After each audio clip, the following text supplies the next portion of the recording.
Parenting is so hard. There's so much to think about and consider. And today's guest is going to give us some tips on parenting. Building spirituality, family, health, and business. This is The Giant Builders with Lois Wyant. Hi, Giant Builders. Welcome. Today's guest is Martha Burich. Hey, Martha, how are you? I'm super, Lois. How about you? I'm doing great. It's a little chilly today, but not too bad. I can handle it. Can you tell our listeners a little bit about what you do and who you are? Yes, my goodness. Who am I and what do I do? What I do is everything from my experience. I help people change, but I was socially awkward when I was younger. I had a lot of social anxiety. I had to get over that so I can help people with their social anxiety. Mainly, I help parents help to change their children's behavior when their children aren't behaving right because I had a very misbehaving child that I had to turn around. And also, I was a teacher, so I had a lot of practice helping children change their behaviors and then helping parents help their children change their behaviors. And then I almost don't want to admit this, but I had my own issues with substance abuse, so I got over that. I figured that out. And so I help people get over that too. So everything I talk about is my own lived experience. I have a lot of book knowledge, which is great, but it's not what I depend on. What I depend on is my personal experience, and boy, do I have it. And that's what helps me change people and myself. Yeah, learning from experience is a big thing. Tell us about the misbehaving children. Yes, misbehaving children. I wrote the book, Yes, You Can Raise Happy, Responsible Children. Where is it? It's right there or somewhere behind me. And why did I write that book? When my son was 4, oh, he was so spoiled. And his dad and I, we were just clueless. We thought the way you raise a happy child is you don't say no. We were wrong, Lois. And boy, did we have to learn a lot to get over that. And that's what a lot of parents deal with now because they think that to make their children happy, and they want to be very gentle and treat the children with respect, blah, blah, blah. But you know what? A 3-year-old, you can respect them, but you don't need to explain things to them. They can't figure it out. You need to learn how to say no and mean it. And that's really the thing is we would say no, but then he would push and we'd give in because we were pushovers.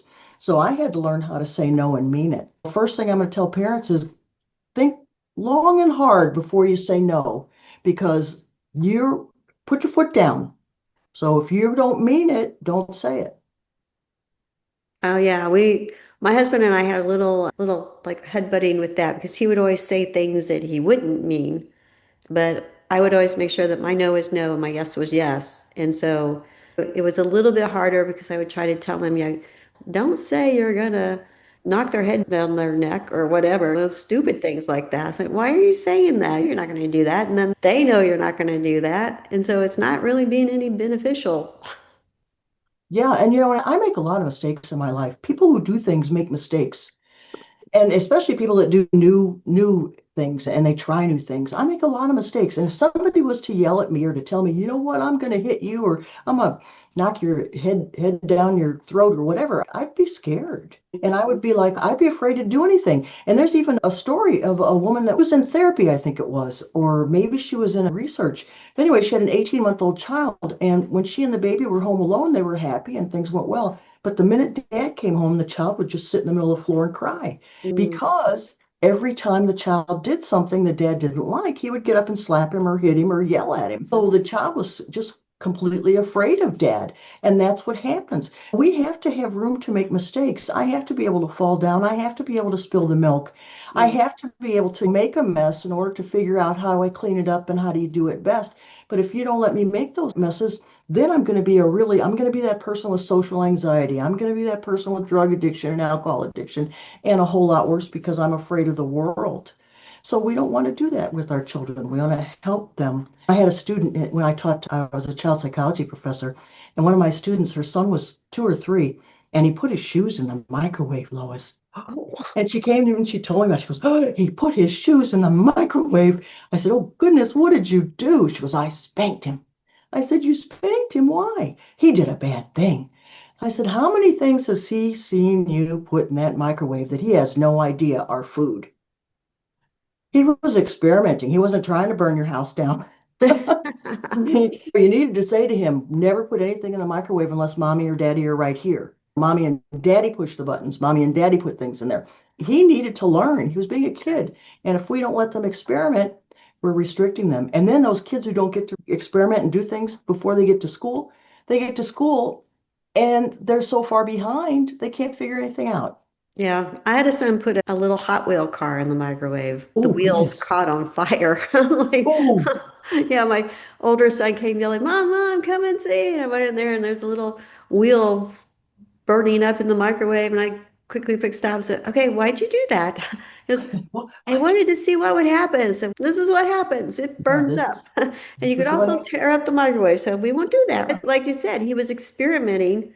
And so when I was a young mother, I heard like one of the Christian people speak on the radio, and his concept was that if the child deliberately does it intentionally, that deserves a punishment.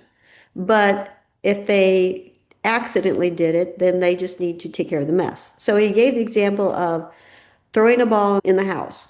So if the child isn't, there's not a set rule, don't throw the ball in the house, and he throws it and knocks a plant over, then he has to clean it up. But if Yeah. you have a straight rule, no bouncing the ball in the house, then there's a punishment. So I think that there's understanding the intention of the child is very important. Yeah, and a lot of times though, children don't really understand their intentions. Mm. Sometimes I don't even understand. So we have needs that a lot of us are clueless. Needs for attention, needs for appreciation, needs to be the boss. Oh, I'll give you an example here. I go into the jail every week and have meetings with alcoholics and addicts. And I usually have about 12 women at a time. At one of my meetings, there was one woman that she just wanted to take control all the time. She talked out of turn. And I taught high school for 16 years. You're not going to face me, okay? I don't care what your behavior is. I don't need to call the guard, hon. I can figure this out. And so I was thinking to myself, okay, there's a reason she does this. She's not trying to be disrespectful or rude. She needs to have control. But I need to figure out how I'm going to handle her next time because I can't let this happen. So she didn't come to the meeting for 2 weeks. And then 2 or 3 weeks later, I saw her out in the hall. And I said, hi, so and so. I remembered her name. And then I said to her, hey, what's going on with this or whatever? She mentioned a couple of things in the meeting. And she looked at me and she turned to the guard. She goes, I just met that woman. She only met me once a couple of weeks ago. She remembered my name and she remembered what I talked about. And I knew at that moment exactly what was going on. She Oh, needed attention, but also something in her upbringing made it so that she had to be in control. oh, Nobody else could be in control. And when you start realizing these things, you don't excuse the behavior, but you learn how to, you know what? I can rechannel that. I can help her be in charge without taking over my class, without infringing on other people's rights, because she hadn't learned that yet. She needed to learn that. So those are the kind of things. And I don't know what, yeah, there is deliberate. I'm going to have to be honest, Lois. I was a bully. In high school, oh I dear. was a bully. So I misbehaved deliberately. I was mad at because she got my boyfriend. I guess she got the guy I wanted. I think I was 11th or 12th grade. And so I was mean to her. I'd call her ugly. Oh, I was terrible to her. I saw her like 20 or 30 years later. She was the ugly duckling who turned to a swan. She was drop dead gorgeous. And I remember I sat down with her and I said, I really apologize. I was so mean to you. She goes, I never listened to you. She had better self-esteem than I did, that's for sure. Uh-huh. But I deliberately did that. But you know why I deliberately did it? Because I was so weak. I had such low self-esteem. I had someone confronted me, maybe they could have helped me and said, oh, Martha, why would you do that? Well, that's not nice. But what else could you do? How else can you do that? And how can we fix this? But yeah, that's the only way I knew how to handle it because I had no self-esteem. I had terrible social anxiety and everything else. And I was so jealous of her. So we have a child who has low self-esteem. What are some tips that we can help them with that? Oh, first off, don't praise. Oh, you're the best at this. You're blah blah blah. No, praise praise makes children realize that I'm only appreciated when I do it right or when it's perfect. Oh, So you want to encourage. Oh, I see you really spending some time with that. Oh, I saw how you put a lot of you you didn't give up. So you want to encourage them to get better. And you definitely want to have them help and don't help them. Let them do it. Let them make mistakes. Let them fail. And then you can say, you know what? I want you to do that as far as you can. And then if you need help, come and ask me, and then we'll work on it from there. But still don't do for the child. See how much they can do themselves. So get them to do as much as they can themselves all the time to help increase their self-esteem and let them be in charge. Okay, what meals should we have this week? What do you think? Help me and let them help you cook, let them help you clean, everything from the smallest ages. I find they don't like to help clean. Too bad. And you know what? That helps self-esteem because it makes you a part of the family. It's each one of our responsibility to keep our area clean for the rest of the family. Family is the basis of society, and what we learn in family, we take out to the world. A happy, organized, clean family is a happy, organized human being in the world who then takes that out to show other people to be a good example. So we all work together to make our home a pleasant place and a place that we want to be. Okay. What are some other tips in your book that you can share with us? Of course, you know what? First off, tell your children you love them every day. Mm, Number one. And these days, Lois, it seems that children aren't getting enough exposure to books. Get some books in your house and let them touch them and feel them and start letting children sound out the letters. Make mm, sure that they learn their letters. Let them read the book. When my son was about 8, he would read a book to me every night. Rather than mom reading the book, he would read the book. And one time he came home from school, I think it was third grade. Oh, and all right, here's another tip. Rather than ask your children how was school, "Uh, good. No, what was the best thing and the worst thing that happened to you today?" And mm. then you tell best and worst that happened to you. That starts a dialogue. Meals. No chastising at meals. No reprimands at meals. No, your behavior was so bad, blah, blah, blah. That's not for mealtime. That's for another. You make an appointment. You say, you know what, we're going to talk about that later. But at mealtime is supposed to be a time when we share things and have a good time together and make it pleasant. So make your meal times pleasant. And mom, dad, do not, you're not a short order cook. Here's what we're eating. If you don't want to eat that, there's peanut butter and jelly or whatever. I'm not making 5 meals, kids. I'm not making 2 meals. I'm making one meal. That's how life works. I can't believe that people would do that. I know, but Really? they do. They do. And then you make me think of another thing. Okay, so this woman made a post on Facebook. Her child was 3 years old and going to preschool. She didn't want to have the child take her own lunch because they ate ethnic food. And she didn't want her child to be, what's the word for that? Ostracized or Mm. teased because of her food. And my first thought was, she's only 3. Yeah. The first thing you're concerned about is what What other people think three-year-old is about going to be, ew. you. Yeah, you know what? So that's another thing is we need to build our children up and say, you know what? It's not what other people think of you. It's what do you think of you? Did Mm, you do the right thing today? Are you helping others? Are you keeping things clean? Are you organized? Did you do what you thought was the right thing today? It doesn't matter if other people like you for it or not. One child came home and she said, Billy doesn't like me. And her dad said, okay, let's talk. And most parents be like, oh, Billy doesn't like you. What can we do to have Billy like you? And this child's dad said, it doesn't matter if Billy likes you. Do you like you? And she goes, yes, I do. He goes, okay, fine. Doesn't matter if Billy likes you. You go on with your life. that's a And it good, doesn't matter if Billy comes around or not, because you know what? Not everybody's going to like you. That's life. yeah. I was thinking as you were talking about that, there was a boy in my fifth grade class. And I don't know why I remember this, but his name was Scott. And he was just nice to everybody. So, of course, many of the girls had crushes on him, but he was just nice to everybody. And that really just sticks in my mind as far as I would want people to remember you as being the nice person. Yeah, and you know what? If you're lonely, guess what? Go find the person who's alone at lunch. You sit with them. Invite people to sit with you. You be the friend that you're looking for if you're lonely. And you know why people are lonely is because they expect people to come to them. Hey, guess what? That's not how it works. You need to be a friend to get a friend. So don't think that everybody's going to come and ask you out and ask you to go to the show and blah, blah, blah. You're going to have to put your foot out there and risk hearing no. And Mm. if you don't, you're going to live a lonely life.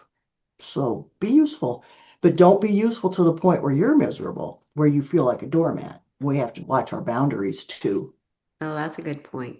Yeah, I could see where that could really switch on you. Oh, yeah. Yeah. Yeah. Especially if like selecting friends that you're serving, but they're treating you badly, and then that relates to relationships that go on in your future. That's all bad. Yes, I gave a talk about 2 months ago about how to say no. And two women came up to me afterwards, and one of them said, I'm 50 years old and I can't say no. I said, what? She was married, she had children, and she was just a doormat. She was miserable. She was absolutely miserable. And see, and this all comes from when she was young, she was not allowed to say no. And so let's talk about this. If your children, let's say somebody's going to come over to play, you've got a 3-year-old, a 5-year-old, 7-year-old, whatever. Somebody's going to come over to play. Well, you need to talk to your child and say, what are your favorite toys? Let's put those away. Your toys that you don't want anybody else to play with, let's get those out of the way right now so it's not even an issue. Because you know what, Lois, nobody's going to drive my car. Nobody's going to use my computer. And my child should have that same right. So we're only going to leave out the toys that you are willing to let someone else play with. And then that makes it so much easier for everybody. And if you tell children that's Aunt so and so or that's Uncle so and so, go give them a big hug and a kiss. And, no, because then the children don't have boundaries and they don't know how to say no. And especially if they get punished if they don't do these things, then you have children who are open to some negative things happening to them because they think they don't have a right to Oh, say no. Yeah. didn't think about it that way. These are big deals, especially when we're talking about body autonomy and everything. And if the child doesn't want to, you can always talk to the child later. But children have a good feeling about some people, just like our animals have a good feeling about some people that they'd rather not be around. Yes. Would you trust your animal or your child's? So we need to honor them. And if they're shy and say, okay, let's work on that, but not at this moment. Because don't force them to always have to give in to other people. That's just not going to work. Yeah. So the good and bad of the information today, like, okay, when I was raising my kids, my oldest will turn 40 in a couple days. And we didn't have podcasts and webinars and that many books on raising children. And we did have a few books, but that we did read. But as a parent, how do you determine what's good information and what's bad information? Is there like a boundary line there? Boy, that's really a really good question. There are so many weird things. There's gentle parenting where the child gets no consequences. What are we going to do with that? And then there's never say no to the child. And then there's let the child lead. And then we can see what's happening with that. So many teachers are quitting because children just Yeah. have no boundaries and they seem to think that they're the king. I'm the king and you got to do what I want and I can step in line and I can this and I can go in front of everybody and I can take somebody's lunch and no, I'm not going to sit down and do what I'm told. And then everybody misses out and everybody loses. So, yes, we have to have boundaries and we definitely have to get our children to do the right thing. And we have to encourage that, but we have to really be careful about punishment as opposed to logical consequences. If my son won't eat his dinner, well, breakfast tomorrow. I guess you're going to bed now. If it's a small child, give them a small snack or something, but don't make a big deal out of it. We have to really be careful with our children and realize that there are rules in society. Yeah, that could be part of our problems these days. The parents didn't set up rules. Nobody wants to follow the I rules. know, it's just not so much fun. Do you feel like we're in a very me society? Oh, goodness. It does seem that way, doesn't it? It does. And I was talking to somebody that a lot of people are really stuck on I'm lonely, I'm sad, I'm unhappy. Hey, guess what? You need to help somebody. If you are feeling lonely or depressed, there's an animal or a human being that needs your help. Go to a nursing home and find somebody who their whole family's dead. They don't have anybody, no relatives, or everybody lives far away. You go talk to them, go listen to them. Go to the animal shelter, help the animals. There's so many needs. Go to the soup kitchen, dispense the food, talk to the homeless people in safe environments. Stop sitting around going, oh, I'm so depressed. Well, if all you think about is yourself all day, I'd be pretty depressed too. Get up and do something. That's Yeah, it's one of the reasons you're here. right. Yeah, we can't play video games and watch movies all Mm, day long. That's the biggest mistake we can make is letting our lives just roll by without acting and being useful to others. And that's why the recovery community is so good because Alcoholics Anonymous and Narcotics Anonymous, they're very big on help the next person. You be the good example. So how do you be a good example? When someone comes in the door that's new, you say, sit next to me. You be the friend that you want to be. Jack Canfield talks about that. He says that he used to go to parties and feel he didn't know anybody. He'd stand there alone. So then he thought, you know what? Every time somebody comes in the door, I'm going to say, hi, my name's Jack. How do you know the person who gave the party? And then he would introduce himself to everybody and introduce them to people he knew. And then he wasn't lonely or alone anymore. So find a need and fill it. Oh, that's really good. Mhm. Any closing thoughts? Yes, one day at a time. Do your best. Oh, remember, it's my book. Yes, you can raise happy, responsible children. It's at Amazon and at bookstores. And go to your local library and ask them to stock it if they aren't already. And that book, it's only 60 pages, 70 pages, and it's nothing but meat. Every single page helps you. It's rated 5 stars, and it is nothing but help. And everyone who's read it has said it has helped them reestablish relationships, not just with their children, with their parents, with other people. So, yes, it's Oh. definitely a very useful book. All right. We'll have that link and any other links that Martha shared with me below, and the book will be in our media section as well. So make sure you check that out. So you know what? I'll tell you what, we'll even do this. If you leave a comment on the video, then we'll have a drawing and I'll buy a book and give it to you. So I'll send it to you and you can get started with having happy children all around you. Sounds like a Martha, deal. thank you so much. I appreciate just your wisdom and sharing your experience. And God just gave you these experiences so you can make a difference in the world around you. Thank you, Lois. It's been a really wonderful experience. All right, Giant Builders, we'll see you next week. And don't forget, like all our social medias. Bye. Thank you for listening. This has been The Giant Builders with Lois Wyant.